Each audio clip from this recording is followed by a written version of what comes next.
Saudações a todos, eu sou Edicel Rosa, educador físico e fisioterapeuta. Iniciaremos a quarta aula do curso Coluna Vertebral. Nessa aula, iremos abordar a biomecânica da coluna vertebral, processo importante na prescrição dos exercícios. Para iniciar falando da biomecânica da coluna vertebral, precisamos entender um pouco das estruturas que fazem a estabilidade ou a contenção dos movimentos da coluna vertebral. Essas estruturas importantíssimas, ricas em proprioceptores, são chamadas de ligamentos. Como podemos observar nessa imagem, esses ligamentos estão dispostos em vários segmentos da coluna vertebral. Podemos iniciar com o ligamento longitudinal anterior, que é um ligamento importante, principalmente para a contenção do movimento de extensão. Depois seguimos com o ligamento longitudinal posterior, onde ele fica dentro do canal vertebral e na parte posterior do corpo vertebral. Esse ligamento é importantíssimo para a contenção do movimento de flexão da coluna.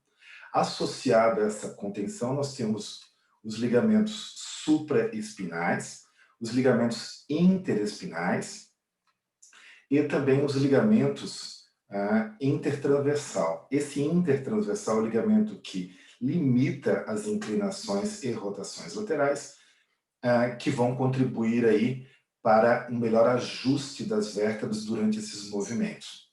Outro ligamento importantíssimo na estabilidade e na contenção dos movimentos de flexão é o ligamento amarelo. Ligamento importante entender a posição desse ligamento, porque ele se do canal vertebral muito próximo da medula espinal. Qualquer alteração nesse ligamento pode diminuir esse espaço do canal vertebral. Observando essa imagem, destacamos alguns detalhes importantes. Um detalhe extremamente importante para o estudo do movimento das vértebras é destacar que as duas vértebras, a de cima e a de baixo, a de cima sempre se movimentará sobre a de baixo sobre um eixo. Esse eixo de movimento ele funciona como se fosse um disco instável, onde a vértebra de cima vai trabalhar em todas as amplitudes de movimento. Claro que esses movimentos são pequenos, porém a somatória de várias vértebras vai dar as amplitudes que encontramos na coluna vertebral.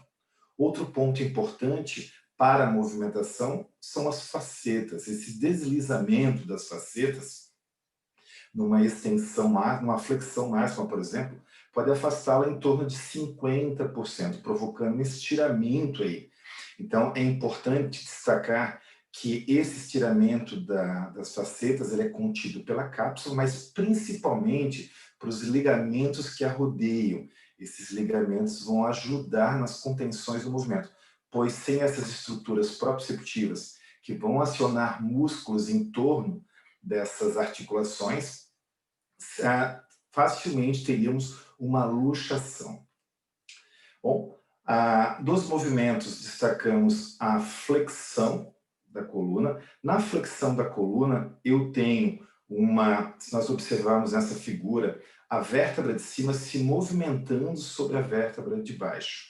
Então, eu tenho uma elevação da vértebra, um deslizamento anterior e uma inclinação anterior. Com isso, eu vou aproximar a parte anterior da vértebra, projetando o núcleo pulposo para a região posterior. Os processos espinosos que se localizam no arco vertebral posterior desse segmento, eles vão aumentar o espaço entre eles. Essa movimentação é contida principalmente por esses ligamentos nos processos espinhosos, que contém esse espaçamento, e também estruturas do disco, que, por estar mais tenso na sua região posterior, vão conter ou limitar esse movimento.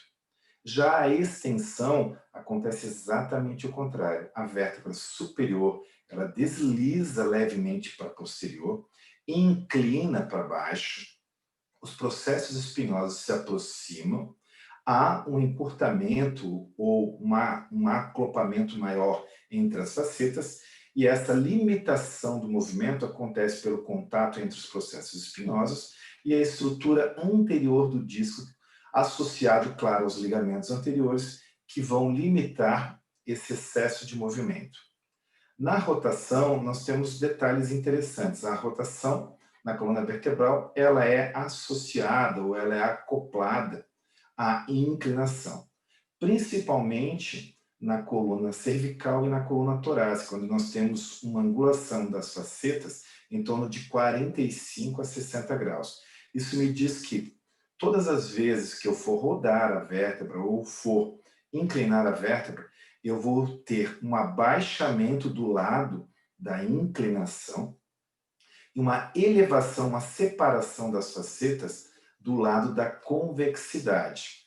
Na inclinação, nessa imagem de inclinação fica mais claro ainda. Há um deslizamento inferior, uma aproximação entre os processos transversos do lado da concavidade, ou seja, do lado da inclinação. Do lado oposto da convexidade, nós temos um afastamento das facetas, associados aí a uma tensão dos ligamentos intertransversais que vimos nos slides anteriores. Isso vai limitar esse excesso de amplitude de movimento. Como essas facetas elas são inclinadas, então todo movimento de inclinação acaba gerando uma rotação, e todo movimento de rotação acaba gerando acopladamente um movimento de inclinação. Nessa imagem conseguimos ver com detalhes as estruturas, os movimentos da coluna vertebral, destacando aqui a extensão. Esses movimentos, essa vértebra montada aqui, para entender melhor o funcionamento dessa unidade funcional, nós temos o eixo de movimento do corpo vertebral, localizando aqui o núcleo pulposo, onde a vértebra vai se mobilizar ou se deslocar por cima desse eixo. Então, esse é o nosso eixo de movimento. Aqui as facetas que possuem uma angulação, essa angulação destaca-se, é necessário uma elevação e uma projeção anterior para acontecer a flexão. E, além disso, se observarmos nessa outra figura, observamos que essa contenção é feita da extensão, aqui no caso, pelo ligamento longitudinal anterior, e na flexão eu tenho um afrouxamento dessas estruturas. Observamos também que na extensão eu tenho aqui um maior contato entre os processos transversos. Já na flexão, eu tenho exatamente o oposto. Eu tenho uma maior tensão, uma separação entre os processos transversos. Eu tenho uma limitação pelos ligamentos aqui, tanto na vértebra torácica como nas vértebras lombares. Na rotação, eu já tenho um deslizamento mais do corpo vertebral, mais na horizontal, ou no plano transverso, onde as vértebras vão inclinar, vai elevar de um lado das facetas e abaixar do outro, gerando um movimento de acoplamento de inclinação. Bom, aqui na inclinação, ficou repetindo novamente, na inclinação, nesse caso, à direita do paciente, nós temos um abaixamento da vértebra do lado direito, onde tem a concavidade, e uma elevação do lado esquerdo na convexidade, formando aí, com o somatório de todas as vértebras, a inclinação de 45 graus. Espero que tenham gostado da aula. Nos encontramos na próxima. Até lá.